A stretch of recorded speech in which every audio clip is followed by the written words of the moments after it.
오늘 우리에게 주실 하나님의 말씀은 요한복음 3장 1절에서 8절 말씀입니다.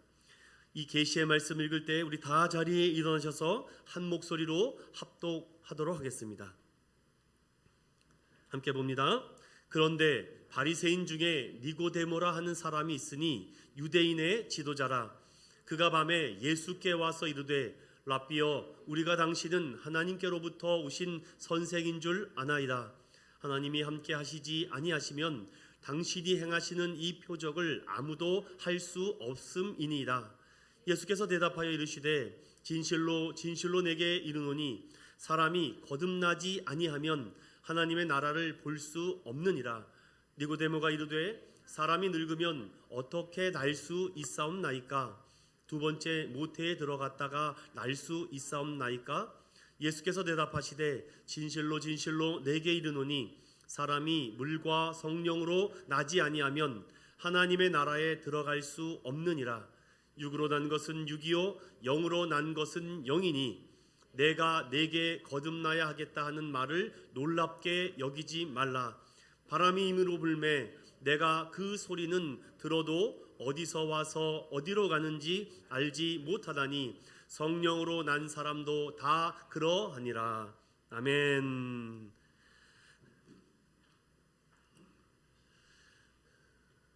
예수님 만나기 요한복음 10번째 말씀입니다. 요한복음을 시작한 게 벌써 10번째 말씀이 됩니다. 이 말씀을 통해서 여러분들이 다양한 현장 속에서, 다양한 상황 속에서 예수 그리스도를 만나는 은혜가 있기를 소망합니다. 가정이나 일터나 사업이나 운전을 하고 가거나 길을 걷다가도 예수님을 만나는 인격적인 그 고백이 우리에게 얼마나 큰 힘과 용기가 되는지 모릅니다. 오늘은 그 10번째 시간으로 말씀의 제목을 이렇게 정했습니다. 따라해 볼까요? 존재의 변화가 행동의 변화로. 비블리컬 월드뷰라고 해서 성경적 세계관이라는 말을 우리는 종종 듣게 됩니다. 성경적이라는 말은 잘 못 듣더라도 세계관이라는 얘기는 한 번쯤 들어보셨을 것 같아요. 많은 성도들이 이 단어를 잘 알 것 같으면서도 잘 모릅니다. 특별히 그리스도인들에게 성경적, 비블리컬이라는 단어가 들어가 기독교적 성경적 세계관이라고 말하면 무엇을 말하는가? 우리 이제 알아야 됩니다. 이제 우리는 알면은 힘이 생깁니다. 아는 것이 힘이기 때문이죠. 자, 세계관이란 무엇인가? 여러분 이렇게 이해하십시오. 세상의 기본 체계, 즉 돌아가는 방식, 이 세상이 어떻게 움직이고 어떻게 돌아가는지를 알아가는 방식이 세계관이다라고 생각하면 됩니다. 우리가 의식적이든 무의식적이든 우리 어떤 신념 안에서 일련된 가정을 세계관이라고 합니다. 조금 더 쉽게 말하면은요, 우리가 어떠한 안경을 쓰고 있느냐에 따라서 빨갛게도 보이고 노랗게도 보이고 또 파랗게도 보일 수 있다라는 사실이죠. 즉 어떤 안경을 쓰느냐에 따라서 우리의 생각과 우리의 신념과 행동이 달라지게 된다는 것입니다. 그런데 우리가 바라보는 것 있지 않습니까? 그 대상을 변화시키지는 못합니다. 즉 우리가 보는 방법을 바꾸는 역할을 하는 것이 세계관인데, 우리 그리스도인들은 이 세계관 위에다가 이 성경적 세계관을 포함시켜야 됩니다. 즉 성경으로 세상을 바라보고 성경으로 이 일어나는 주변의 모든 일들을 분석, 판단 이렇게 이해하는 시대적 능력이 필요하다라는 말씀이죠. 저는 여기에 대해서 여러분들에게 이것을 좀 짚고 넘어가고 싶습니다. 왜냐? 알 것 같으면서도 누가 성경적 세계관이 뭐예요? 라고 물어보면 어쩔 줄 몰라 합니다. 제가 이제 오늘 정리를 해드리겠습니다. 여러분 많은 신학적 말이 있는데 오늘 이거 하나를 꼭 짚고 가셔야지 니고데모의 안경을 벗을 수가 있습니다. 여러분들 우리가 오늘 니고데모의 안경을 벗지 못하면 아직도 거듭남이 무엇인지, 회심이 무엇인지, 믿는 것이 무엇인지를 아직도 혼란스러워합니다. 자, 이제 오늘 이 말씀을 듣고 나면 여러분은 성경적 세계관을 바로 알 수 있을 것입니다. 이 그림만 기억하세요. 기독교적인 세계관은요, 창조와 타락과 구속과 완성, 이 큰 네 가지의 키워드를 가지고 우리가 세상을 바라보는 것입니다. 하나님께서 우리에게 창조하시지 않았습니까? 세상과 인간을 이해할 수 있고, 또한 인간을 창조하시고 우리에게 문화 명령을 주셨습니다. 이 땅을 정복하고 다스려라, 충만하게 하라. 이것이 창조의 하나님께서 우리 인간에게 주신 첫 번째 명령입니다. 그런데 어떻게 됐습니까? 여러분, 인간이 하나님께서 정해 놓으신 그 기준을 뛰어넘으려고 하죠. 이 선은 넘지 마, 이 선을 넘으면 안 돼라고 분명히 말씀해 주셨는데, 인간은 그 삶을 뛰어넘고, 즉 그 뛰어넘는 순간 죽음과 파괴와 두려움과 공포, 즉 사망이라는 그런 무서운 일이 벌어졌습니다. 그런데 주님께서는 우리에게 리폼, 구속의 은혜를 주시고자 약속하셔서 그 하나님의 아들이신 예수 그리스도께서 구속하여 주셔서 하나님의 계획과 우리의 소명을 믿음으로 깨닫게 하시고, 또한 세상의 종말의 현재화, 이 현재화라는 말은 이미 그러나 아직인 상태라고 말합니다. 그래서 우리가 주님께서 이 명령하신 이 선교 명령을 구속의 은혜를 받은 어떠한 성도들인지 간에 이 성경적 세계관을 가지고 복음을 전하고 지상 명령을 순종하며 살아갑니다. 언제까지? 주님이 다시금 트랜스폼, 완성하는 그 날까지. 우리가 그날과 그 시는 모릅니다. 그러나 그날이 오는 그 날까지 우리에게 주신 이 맡겨진 사명과 청기기적 사명을 가지고 나아가는 것이죠. 이것을 성경으로 바꾸면은 구속 역사라고 말합니다. 창세기 1장부터 3장은 창조에 대한 스토리, 3장에는 인간의 타락과 부패한 모습에 대한 말씀, 그리고 창세기 3장 이후로부터 계시록 19장까지는 예수 그리스도의 구속과 대속에 대한 말씀으로 계속해서 연결됩니다. 그리고 마지막 19장부터 계시록 22장까지는 회복과 완성되는 모습으로 말씀하고 있죠. 자, 이런 성경적 세계관을 가지고 창조, 타락, 구속, 완성, 창타구 완성된다, 이렇게 기억하시면 좋겠습니다. 자, 그렇다면은 여기에 이 그림을 잘 기억하십시오.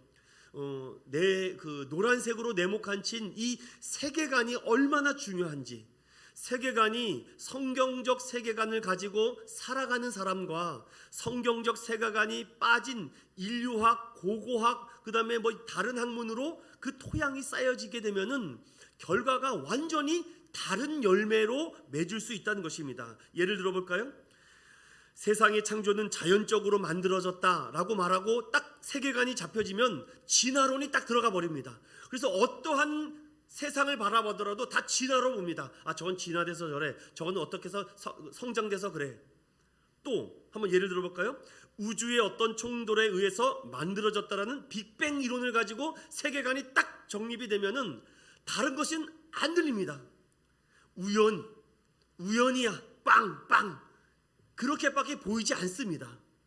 또 어떤 사람은 이런 사람도 있습니다. 우리가 알 수 없는 어떤 신비한 존재가 있어. 신비주의, 모든 것을 다 신비롭게 생각합니다. 미스터리야, 이건 불가사의야, 뭐 말끝마다 다 그렇게 됩니다. 우리 동양은요, 범신론 사상이 있습니다.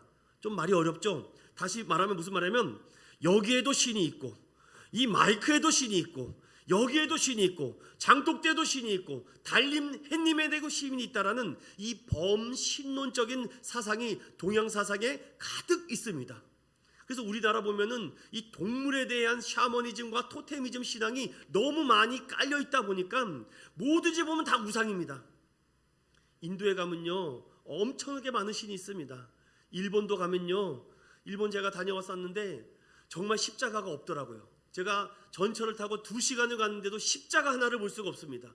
우리는 뭐 문만 열면 십자가가 그냥 보이지 않습니까? 그렇게 여러분 우상이 가득한 나라와 우상이 넘치는 나라는요, 지금도 막 자신들만에 깔려놓은 이 세계관을 가지고 무수히 많은 우상의 열매를 맺고 있다는 사실입니다. 여러분 잊지 마십시오. 그 생각이 결과를 낳는다는 거. 그래서 저는 여러분들에게 좀 이렇게 말씀드리고 싶어요. 오늘 시간이 많으면 다 말씀을 드리고 싶지만 성경적 세계관이 왜 중요한가? 성경적 세계관을 어렸을 때부터 아이들이 믿고 자라면은 이 모든 것은 하나님이 창조했구나, 하나님이 다스리시는구나, 하나님 나라를 위해서 이 피조물들이 존재하는 것이구나, 이런 이해를 가집니다. 바람이 불어도 야, 하나님 어떻게 바람을 부르시지? 산을 봐도 저 나무를 어떻게, 바다를 봐도 저 수많은 어족과 어패류들이 어떻게 저렇게 살아가지? 상상할 수도 없는데 하나님이 다스리시는구나. 그런데 세속적인 사람들은요, 그렇게 바라보지 않습니다. 또 어떤 정령적인 세계관을 가진 사람들은 그렇게 믿지가 않아요. 그리고 또 다 볼 수는 없지만 죽음에 대한 것만 여러분 바라보면은 많은 사람들이 이 죽음에 대해서 어떻게 바라봅니까?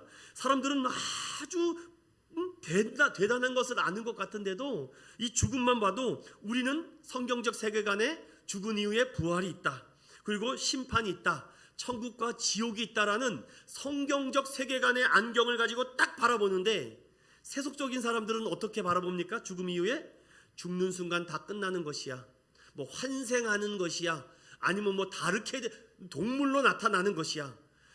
생각하는 수준이 거기 정도밖에 안 됩니다. 자신들은 굉장히 많은 것을 깨달았다라고 하지만 또 정령적인 사람들은 어떻게 생각합니까? 선한 일을 많이 하면은 다음 생에 많은 것으로 복을 누려줄 거야. 여러분 심청이 기억나십니까? 고명님이 상백석을 바치면은 눈을 뜬다는 얘기. 여러분 세상 사람들은 그렇게 우리에게 세계관을 이렇게 가져야 된다라고 말하고 있습니다. 그런데 여러분 다시 한번 말씀드립니다. 세계관은요, 특별히 성경적 세계관은 지도와 같습니다. 나침반과 같아요. 이것을 잘못 끼게 되면은 여러분 성경을 이렇게 성경적 세계관으로 보지 못하고 다시 이 세상적인 거, 뭐 정령적인 것으로 바라보면 잘못된 결과를 낳습니다. 신앙도 그래요.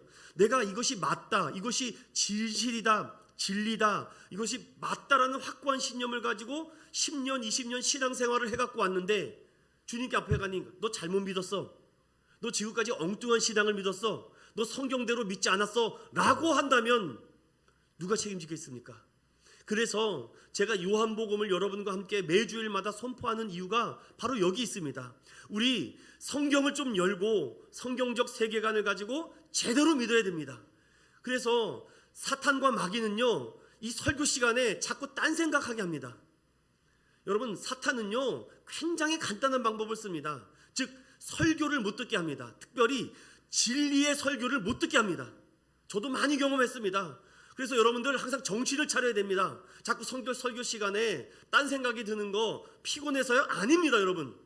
정말 내가 뭐 육신이 연약해서요? 그렇지 않습니다 여러분. 그거는 여러분들이 벌써 마귀와 사탄에게 정말 내 마음을 뺏겨서 그렇습니다.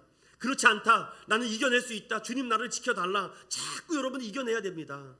여러분 어떻게 해서든지 사탄은요 진리의 말씀을 들으면 이 나의 종이 하나님의 종이 되니까 어떠한 방법이든지 간에 흔들려 버리게 합니다. 자꾸 오해하게 만들게 합니다. 자꾸만 불손하게 만들게 하고 불순종하게 만드는 것이죠. 사랑하는 믿음의 성도 여러분, 그래서 이 성경적 세계관은 사람들은 보는 것을 믿습니다.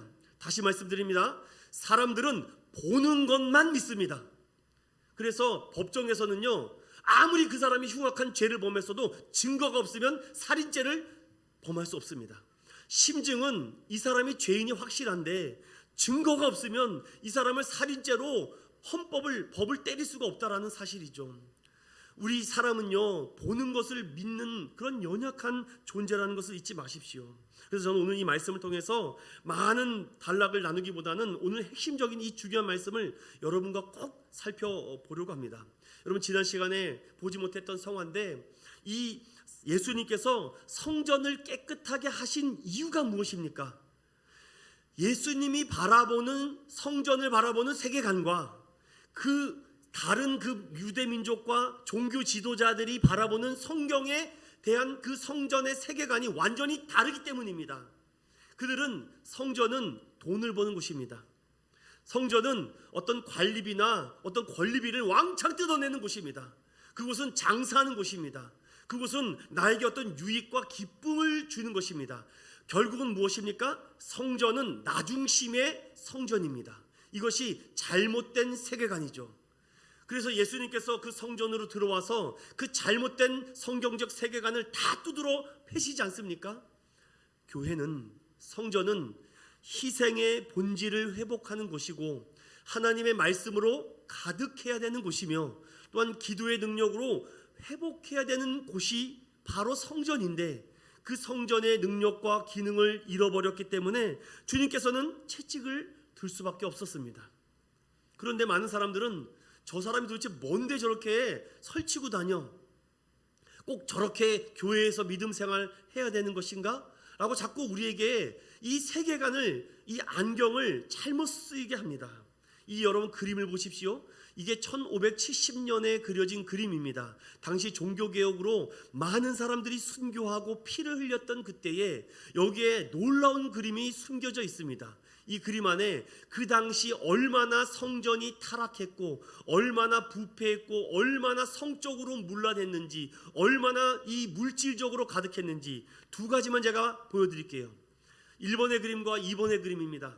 1번의 그림은요, 예수님께서 채찍을 들고 그렇게 쫓아내고 그렇게 엄중하게 말씀함도 불구하고 절대로 자신이 이 물질을 놓지 않습니다. 1번의 그림은 절대로 내 몸은 마저도 내가 갖고 있는 이 통장, 내가 이 벌 수 있는 이 물건, 이거는 절대로 놓지 않는다는 것이죠. 2번의 그림은 더 음산합니다. 2번의 그림은 당시 창기들과 창녀들은요 이렇게 젖가슴을 내놓고 다녔다고 합니다. 그만큼 성전 안에 이렇게 말도 안 되는 일들이 벌어지고 있었습니다. 그럼에도 종교 지도자들이 이것들 눈 하나 깜짝하지 않고 정말 넘어갔다는 이 세가. 그래서 오늘 저는 여러분들에게 오늘 이 말씀을 중심으로 우리의 존재가 변화되지 않으면 절대로 행동의 변화가 되지 않는다는 이 놀라운 사실을 한 인물을 통해서 집중적으로 깊이 들어가 보도록 하겠습니다. 자, 성경을 한번 볼까요? 자, 지난 시간에 유월절이라는 그 단서가 나왔습니다. 유월절에 예수님께서 성전 안, 즉 이방인의 뜰로 들어가셔서 그 모든 돈 바꾸는 자, 소와 양과 비둘기 파는 자를 쫓아내셨습니다. 오염되어 있던 이 성전을 깨끗하게 정화시키고 은혜와 하나님의 말씀으로 채워가고 있는 그때에 23절, 2장 23절을 다 같이 봅니다. 시작. 유월절에 예수께서 예루살렘에 계시니 많은 사람이 그의 행하시는 표적을 보고 그의 이름을 믿었으나. 자, 여기 굉장히 중요한 말씀이 드러납니다. 예수님께서 많은 표적을 보이십니다. 뭐 어떤 표적을 보이셨겠죠. 그래서 사람들은 예수님이 보이시는 그 표적을 어떻게 합니까? 표적을 보고 예수를 믿었다. 여기 오늘 이 부분이 첫 번째 포인트입니다. 자, 사람들은요 보고 믿습니다. 보고 믿을 수밖에 없는 눈을 가졌습니다. 그런데 그들이 보고 믿었는데 예수님은 그들의 믿음을 어떻게 말씀합니까? 여러분 24절 한번 읽어봅니다. 시작. 예수는 그의 몸을 그들에게 의탁하지 아니하셨으니 이는 친히 모든 사람을 아심이요. 25절. 그 또 사람에 대하여 누구의 증언도 받으실 필요가 없었으니 이는 그가 친히 사람의 속에 있는 것을 아셨음이니라. 아멘. 여러분, 오늘 이게 중요한 말씀입니다. 이 부분을 넘어가면은 3장에 있는 니고데모가 왜 이랬는지를 몰라요. 반드시 이 말씀을 반드시 짚고 넘어가야지 니고데모의 행동이 이해가 됩니다. 다시 말씀을 정리할게요. 여러분, 유월절은요 가장 중요한 것은요 어린 양입니다. 어린 양이 죽어야지만 유월의 은혜가 있다는 것이 유월절을 드리는 그 행사의 가장 핵심적인 포인트입니다. 그런데 오늘 유월절날 많은 사람들이 어린 양을 보지 못하고 자신들의 유익과 기쁨을 찾고 있습니다. 그런데 예수님께서 표적을 보이니까 야, 저가 웬 선지자 아닌가? 무슨 예언자인가? 우리가 그동안 기대했던 그 메시라인가? 우리가 그동안 누리고 했던 그 자유와 해방을 주실 그분인가? 라고 표적을 보이시니까 그들이 믿기 시작합니다. 그런데 예수님은요, 그들이 믿었다라고 하는 그 믿음을 절대로 긍정적으로 보지 않습니다. 그들의 믿음을 다 부정적으로 평가하고 있다는 것입니다. 여러분 도마 아시죠? 도마에게 말씀합니다. 내가 보고 믿느냐? 보지 않고 믿는 자가 복되다라고 말씀합니다. 이처럼 그들이 표적을 보고서는 예수님을 믿었다라고 말을 하지만 그 믿음은 다 가짜였습니다. 거짓이라는 것입니다. 예수님은 그들의 마음을 아시고 이들이 지금 유월절의 핵심이 되신 어린 양을 찾지 않고 그들은 지금 예수님이 보인 표적을 가지고 믿으려고 했다라는 말씀을 던지고 나서 바로 3장 1절에 어떻게 시작합니까? 그런데, 여러분 그런데다 네모칸 쳐주셔야 돼요. 자, 유월절에 어린 양이 핵심되고 중요한 것인데 그들은 어린 양 대신 예수 그리스도를 바라보지 못하고 예수님이 행하는 표적만을 보고 믿었다라고 하는 그 상태에서 접속사 그런대로 시작합니다. 이게 오늘 굉장히 중요해요. 그들은 표면적 믿음이었고 그들은 제의적 회개만을 했을 뿐 진정한 믿음과 회개가 아니라는 것입니다. 그들은 어떤 믿음의 가치를 보고 이것이 나에게 뭔가 기쁨을 주고 뭔가 유익을 준다 그러면 그것도 믿는 것이죠. 사랑하는 여러분, 오늘 여기서 그런대로 3장 1절이 시작한다는 것이 놀라운 사실입니다. 니고데모의 설교를 듣고 여러분들이 많은 오해와 또 잘못된 편견을 가질 수가 있는데 오늘 이 원문을 중심으로 이 본문의 말씀을 제가 강해해 드리려고 합니다. 그런데 한밤중에 웬 사람이 찾아옵니다. 이 사람은요, 바리새인이라고 합니다. 그리고 그는 유대인의 유력한 지도자였다라고 말합니다. 그런데 그 사람의 이름이 니고데모라고 말합니다. 여러분 니고데모라는 말 뜻은 니코스라는 이 승리라는 말에 데모스라는 이 백성의 말을 합해서 정복자라는 말입니다. 니고데모는 요한복음에만 유일하게 등장하는데 요한복음에서만 3번 등장합니다. 오늘 여기 있는 이 3장에서 등장하고 또 앞으로 7장과 19장에 니고데모가 등장하는데 앞으로 그 니고데모가 등장할 때마다 어떠한 심령의 변화와 행동의 변화가 있는지를 여러분 오늘 말씀을 꼭 기억해 보십시오. 그런데 이 사람이 지금 밤에 찾아옵니다. 왜 밤에 찾아올까요? 여기에 많은 영적 해석가들이 있습니다. 자신이 바리새인인데 바리새인들의 눈을 피하기 위해서 밤 시간을 이용했다라는 해석이 있고 또 예수님과 방해받지 않는 시간은 밤뿐이어서 밤에 온 것이다. 이런 해석들도 있습니다. 그렇다면 밤에 온 것이 중요한 것이 아니구나라는 것을 기억하십시오. 요한복음은요 1장에 분명히 어둠이 빛을 깨닫지 못했다라는 것으로 시작했다는 것. 즉 성경은 즉 요한복음은 참되신 빛을 예수 그리스도라고 말씀하고 있습니다. 그런데 이 니고데모는 오늘 밤에 예수님을 찾아왔다. 즉 무슨 말입니까?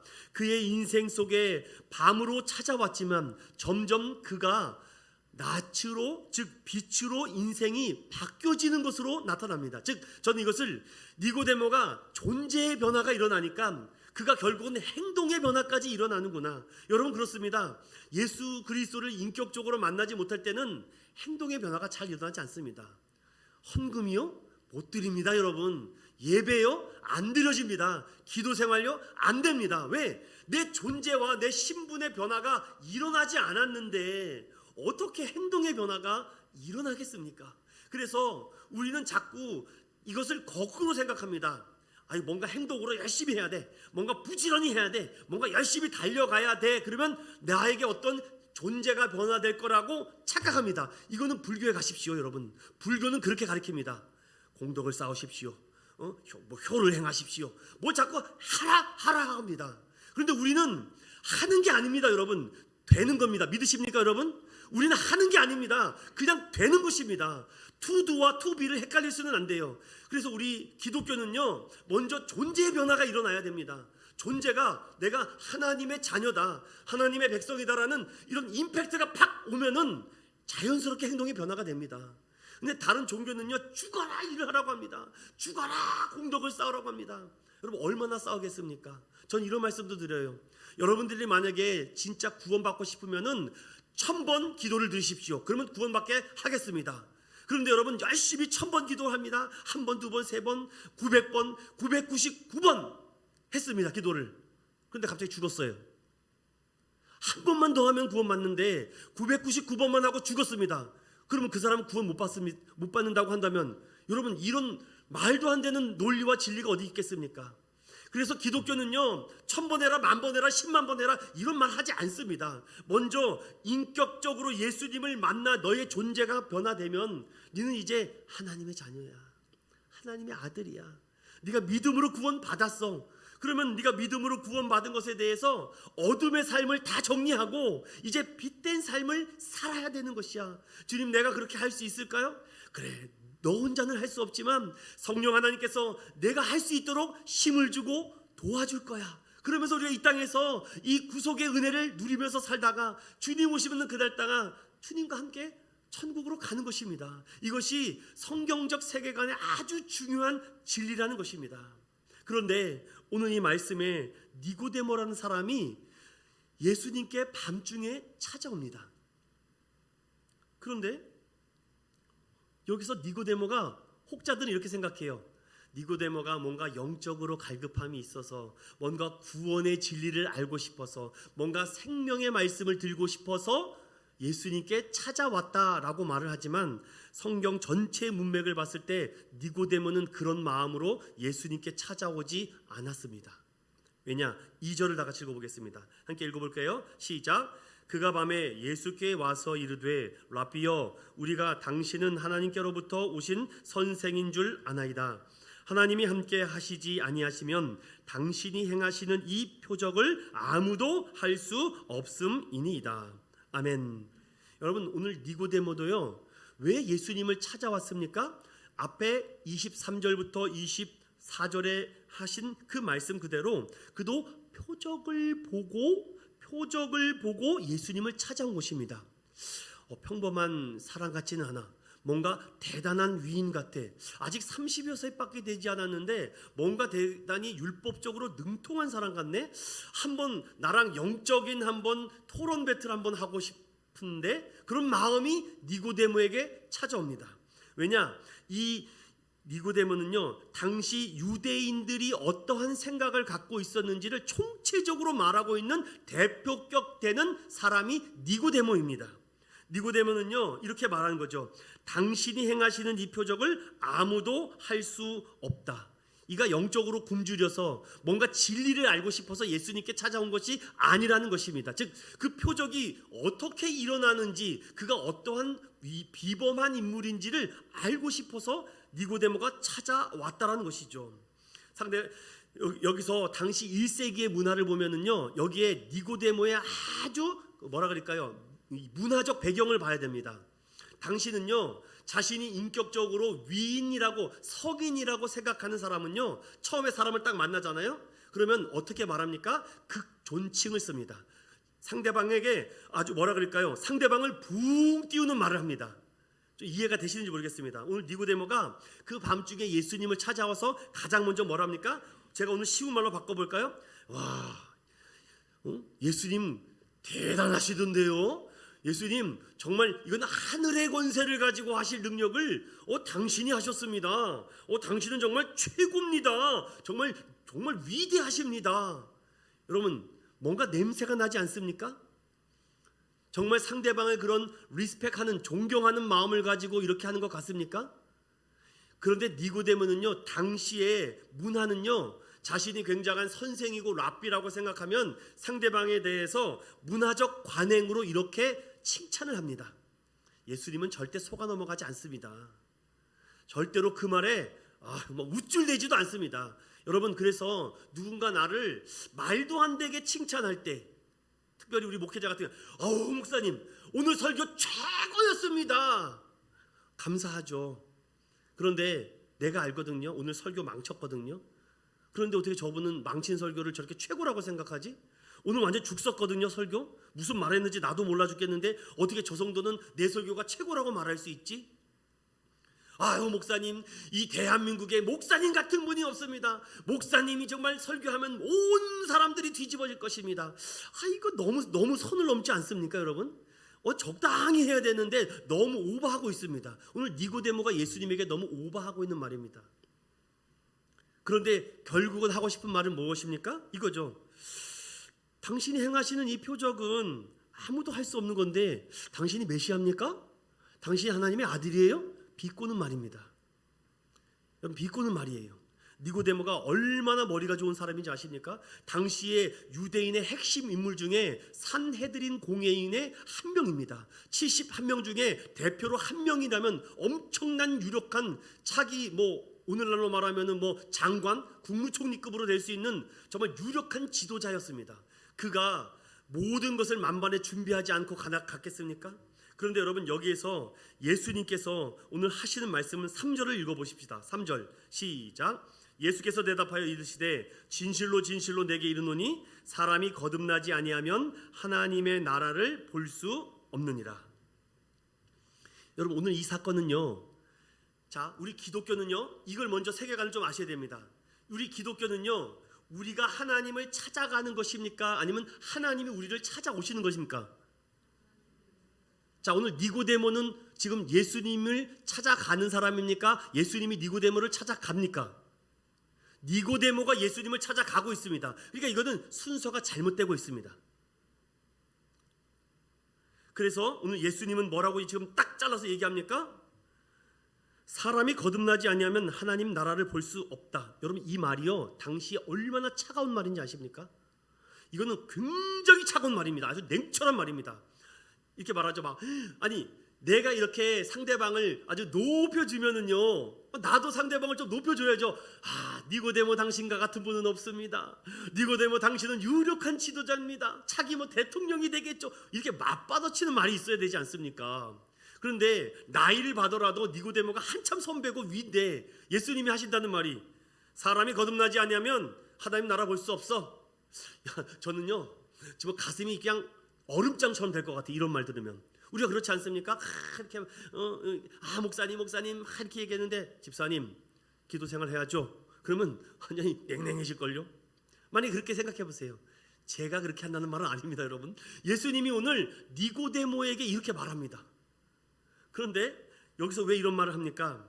좀 니고데모야, 속물 사상을 버리고 좀 근본 정신으로 돌아오라는 이 밑바탕이 깔려져 있죠. 지금 여기에 숨은 비밀 하나가 또 있습니다. 왜 니고데모가 이러한 질문을 하는 것인가? 이것은 2장의 이 사건 때문에 그렇습니다. 당시 종교 지도자들이 얼마나 추앙을 받고 대단한 사람이라고 존경을 받고 있었는데 예수님이 성전에 들어와가지고는 이거 다 뒤집어 놓지 않았습니까? 그러니까 자신들의 어떤 위상이라 그럴까요? 위상이 바닥을 떨어뜨리는 겁니다. 참을 수가 없죠. 여러분 생각해 보십시오. 우리가 지식인들이나 엘리트들 만약에 제가 어디 가가지고는 마이크를 들고 서울대 다니는 사람들은 다 가짜야라고 이렇게 보십시오. 그러면 참 여러분의 말, 당신의 말이 사실입니다. 우리는 다 바보입니다. 이렇게 말합니까? 아니죠. 서울대 전국에 있는 서울대생이 다 일어날걸요. 어디 하루 강아지 범 무서운지 모르고 까부냐고. 제가 아마 밟힐지도 모릅니다. 당시 이 유대 지도자들과 엘리트들이 오늘 예수님한테 죄송합니다, 한번 까인 겁니다 지금. 그러니까 참을 수가 없죠. 정말 이 분노가 일어나니까 그 중에 대표가 되는 니고데모가 예수님을 찾아가서 오늘 지금 뭐랍니까? 내가 한번 정통으로 맞짱 뜨려고 합니다. 그래, 네가 그렇게 율법을 잘 알아? 네가 그렇게 하나님에 대해서 잘 알아? 네가 그렇게 메시아처럼 흉내내? 내가 너의 실체를 벗겨버리리라. 아주 확 벗겨버리리라. 그래서 니고데모가 그 밤에 찾아가서 지금 맞짱을, 이 위기를 대처하는 것을 뒤집으려고 합니다. 믿음의 사람은요, 믿음을 가지고 영적 실력을 겨루는 사람들이 아닙니다. 교회 안에도요 그런 사람들이 있어요. 누가 믿음이 좋은지 시시비비를 다투는 사람들이 있습니다. 내가요 어렸을 때부터 청년회장이었어. 내가 여전도 회장이야. 내가 이래봐도 학생회장 출생이야. 아니 지금 뭔 신앙을 가지고 겨루고 있습니까? 그런 바보 같은 행동하지 마십시오. 공개적 망신을 주니까 참을 수가 없는 것입니다. 제자들도 이 상황을 다 알고 있어요. 그런데 예수님은 오늘 그 질문에 대해서 니고데모를 위로해 주기는커녕 니고데모의 마음을 풀어 주기는커녕 오히려 거듭나지 않으면 하나님 나라 볼 수 없다라고 딱 잘라 말합니다. 네가 그렇게 영적으로 우월하니? 네가 그렇게 하나님에 대해서 잘 알아? 네가 그렇게 성경을 잘 해석하니? 네가 그렇게 지금까지 설교를 많이 들어서 네가 진리를 다 깨닫고 있니? 그런데 여러분, 인간이 얼마나 무능하고 어리석습니까? 이 당시 유대인의 바리새인 중에 바리새인 엘리트 니고데모가 왔는데도 예수님께서 거듭나지 않으면 하나님 나라를 볼 수 없다라고 딱 말하는데, 여러분 이것을 깨닫고 말하는 건지 그렇지 않은지 4절을 다 같이 읽어봅니다. 시작. 니고데모가 이르되 사람이 늙으면 어떻게 날 수 있사옵나이까? 두 번째 모태에 들어갔다가 날 수 있사옵나이까? 자, 여러분 오늘 이 니고데모가 사람이 늙으면 어떻게 날 수 있는가? 두 번째 모태에 들어갔다가 날 수 있습니까? 여러분 탁월한 유대인 지도자의 수준이 이 정도입니다. 지금 예수님께서 하시는 말씀을 전혀 이해하지 못합니다. 즉 니고데모는 불신자입니다. 니고데모는 하나님을 믿는 사람이 아닙니다. 불신자 중에 불신자입니다. 그래서 예수님께서 던지시는 이 말, 내가 거듭나야지, 위로부터 임하는 이 거듭남의 은혜가 없이 어떻게 네가 하나님 나라를 봤다라고 지금까지 사람들에게 설교하고 다녔느냐? 탁월한 유대 지도자의 생각의 수준이 어린아이만큼도 못합니다. 거듭나야 된다고 하니까 한다는 말이, 그럼 엄마 뱃속으로 다시 들어가서 다시 태어나야 됩니까? 이게 말이 되는 얘기입니까? 불가능한 말을 지금 하고 있습니다. 거듭남의 의미가 아니라 거듭남의 가능성을 이해하고 있는 세계관을 가지고 있습니다. 그래서 생각이 결과를 낳는다고 하죠. 그래서 성경을 성경으로 자꾸 우리가 해석해야 되고 묵상해야 되는 이유가 무엇입니까? 생각이 딱 굳어버리면요, 딱 묶여버리면 절대로 변하지가 않습니다. 즉 우리 마음이 굳어버리면 다른 말들을 잘 받아들이지 않습니다. 세상 속에 묻혀 살다 보면요, 변화나 새로운 것에 두렵기 때문에 새로운 환경이나 염려, 걱정을 해서 베드로와 똑같이 여기가 좋사오니 그냥 여기서 살게 해주십시오. 그래서 우리의 믿음을 날마다 점검해야 되는 이유가 무엇입니까? 내가 이 세상을 만족하고 살아가느냐, 아니면 하나님 나라를 소망하고 살아가느냐. 자, 다시금 니고데모에게, 아니 정말 말도 안 되는 답변을 하는 니고데모에게 예수님은 또 이렇게 말씀합니다. 5절 다 같이 읽어봅니다. 5절은 여러분 중요하니까 별별 쳐주셔야 돼요. 시작. 예수께서 말씀하시되 진실로 진실로 내게 이르노니 사람이 물과 성령으로 나지 아니하면 하나님의 나라에 들어갈 수 없느니라. 아멘. 여러분 3절에는요 뭐라고 얘기합니까? 하나님 나라를 볼 수 없다. 하나님 나라를 볼 수 없다라고 말합니다. 그런데 여기 5절에는 하나님 나라를 어떻게 할 수 없다? 들어갈 수 없다. 자, 볼 수 없다와 들어갈 수 없다는요 다른 말이 아닙니다. 같은 말입니다. 들어간다와 볼 수 없다라는 말은 하나로 보는 개념입니다. 그렇다면은 여기서 무엇을 지금 말씀하고 있느냐? 오늘 거기서 여러분 가장 먼저 성경을 한 부분 열어봐야 됩니다. 디도서 3장 5절. 디도서 3장 5절. 이거 여러분 잘 체크해 놓으십시오. 이건 여러분 꼭 기억하셔야 됩니다. 디도서 3장 5절. 다 같이 여러분 묵상합니다. 읽어봅니다. 시작.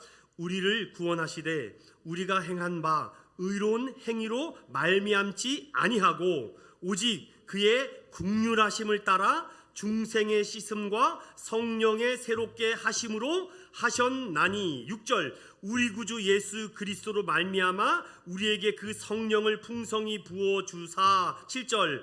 우리로 그의 은혜로 힘입어 의롭다 하심을 얻어 영생의 소망을 따라. 여기다 여러분 네모가 딱 치셔야 돼요. 상속자가 되게 하려 하심이라. 디도서 3장 5절부터 6절 7절까지는 정말 중요한 말씀입니다.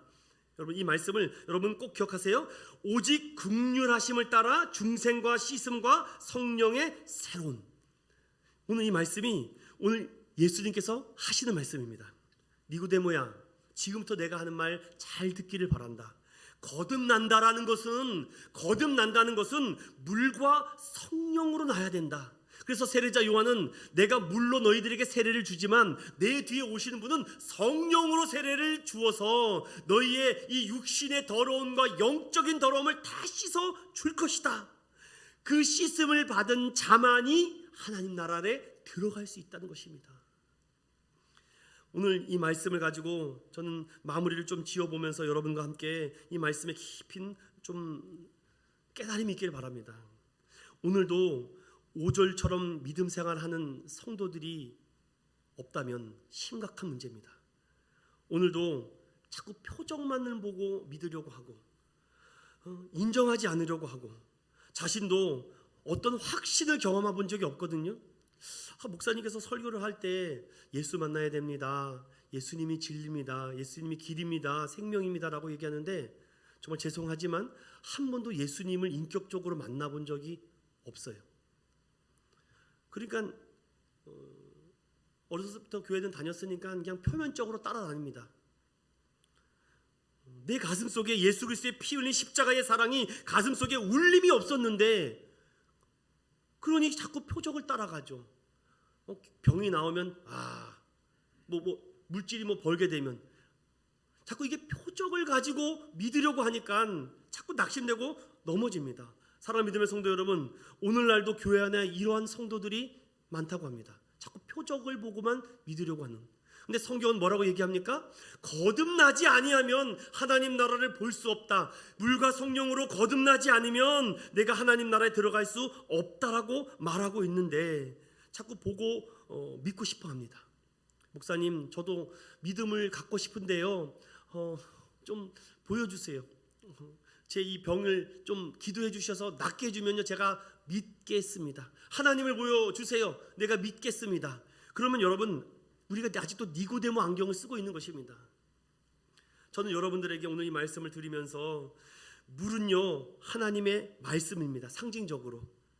그런데 성령, 즉 이 하나님의 말씀이 성령으로 하나가 될 때 이 말씀을 자라나게 하시는 분은 하나님이신데 우리가 말씀은 열심히 읽는데 성령을 사모하지 않습니다.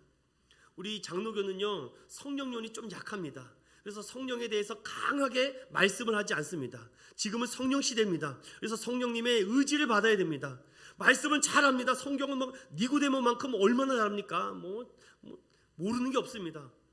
그런데 자꾸 그 믿음을 우리의 어떤 시간적인 개념으로, 어떤 공간적인 개념으로 자꾸 채우려고 하니까 믿음의 진전이 안 생깁니다. 발전이 없습니다. 성경은 분명히 말을 합니다. 오직 긍휼하심으로 너희가 하나님 나라에 들어갈 수 있다. 저는 이것을 은혜라고 말합니다.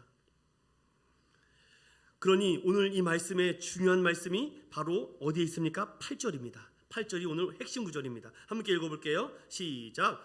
바람이 임의로 불매 내가 그 소리는 들어도 어디서 와서 어디로 가는지 알지 못하나니 성령으로 난 사람도 다 그러하니라. 아멘. 자, 성령님께서 어디서 와서 어디로 가는지 모른다고 합니다. 여러분, 이 말씀이 또 어디에 있습니까? 우리가 가나의 포도주의 사건에 기억하시죠? 물이 포도주 되는 사건이 있었습니다. 그런데 물이 포도주 되는 이 사건을 통해서 거기 있던 많은 하객들은 도대체 이 포도주가 어디서 난 것이냐 모르겠다는 것입니다. 그런데 그 포도주가 어디서 난지는 누가만 합니까? 그 물 떠다주는 하인들은 알고 있습니다. 예수님을 만난 사람은 아는데 예수님을 만나지 못한 사람은 아직도 종교 생활에 빠지고 있습니다. 표면적인 믿음 생활, 그냥 교회만 왔다 갔다, 뭔가 진전도 없고 반복도 없고 가슴에 떨림도 없고 울림도 없고, 왜 저 사람은 교회에서 이렇게 우는 거야? 왜 저렇게 소리를 꽥꽥 질러? 정말 알 수가 없네. 좀 점잖게 믿음 생활하면 안 되나? 아니, 인격적으로 예수님을 만나지 않았으니까 그렇게 가만히 있죠. 오늘 성경은 임의로 성령의 바람이 분다고 합니다. 어디서 와서 어디로 가는지 알 수가 없습니다. 그래서 저도 이렇게 말씀드릴 수밖에 없습니다. 목사님, 어떻게 구원받아요? 목사님, 어떻게 은혜 받아요? 그럼 저는요, 이거 어떻게 설명하지? 저 이럴 것입니다. 왜냐? 저도 모르겠습니다. 저도 알 수가 없어요.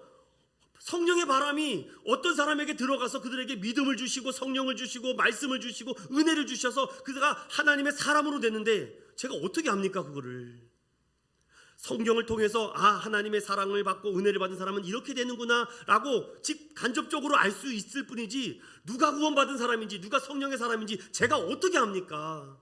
그건 하나님 외에는 모릅니다. 누가 구원을 받았는지 누가 하나님의 사람인지는 하나님이 전적인 절대 주권이기 때문입니다. 그래서 오늘 이 사건을 통해서 니고데모에게 또한 오늘날 저와 여러분에게 하시고자 하시는 이 말씀의 핵심 진리가 무엇입니까? 너희는 모른다는 겁니다. 너희는 알 수 없다는 것입니다. 니고데모야, 네가 아무리 율법적으로 아무리 바리새인이고 아무리 유대인의 유력한 지도자가 할지라도 네가 알고 싶다고 해서 알아지는 것이 아니다. 그래서 주님이 무엇이라고 말을 합니까? 그게 바로 13절입니다. 13절 다 같이 읽어봅니다. 시작. 하늘에서 내려온 자 곧 인자 외에는 하늘에 올라간 자가 없느니라. 무슨 말입니까? 이 말씀이 무슨 말입니까? 저는 이 말씀을 묵상하는데 온몸에 전율이 일어났습니다. 그래서 예수님이 나를 위해 죽으러 오신 것입니다. 그래서 여러분을 위해서 죽어야만 됐습니다. 나를 위해서 죽어야지만 구원받을 수 있기 때문에, 예수님이 죽지 않으면 어느 누구도 하나님 나라를 들어갈 수 없기 때문에 예수님이 죽으러 이 땅에 오신 것입니다. 이 울림이 없으십니까? 이 울림이 없다면 아직 존재의 변화가 일어난 것이 아닙니다.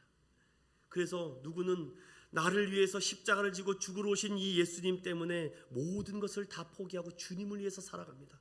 저 오지로 선교사를 나갑니다. 저 험악한 브라질 정말 아마존 땅에 가서 복음을 전하는 이유가 왜입니까? 물어보십시오. 선교사님, 왜 이렇게 사세요?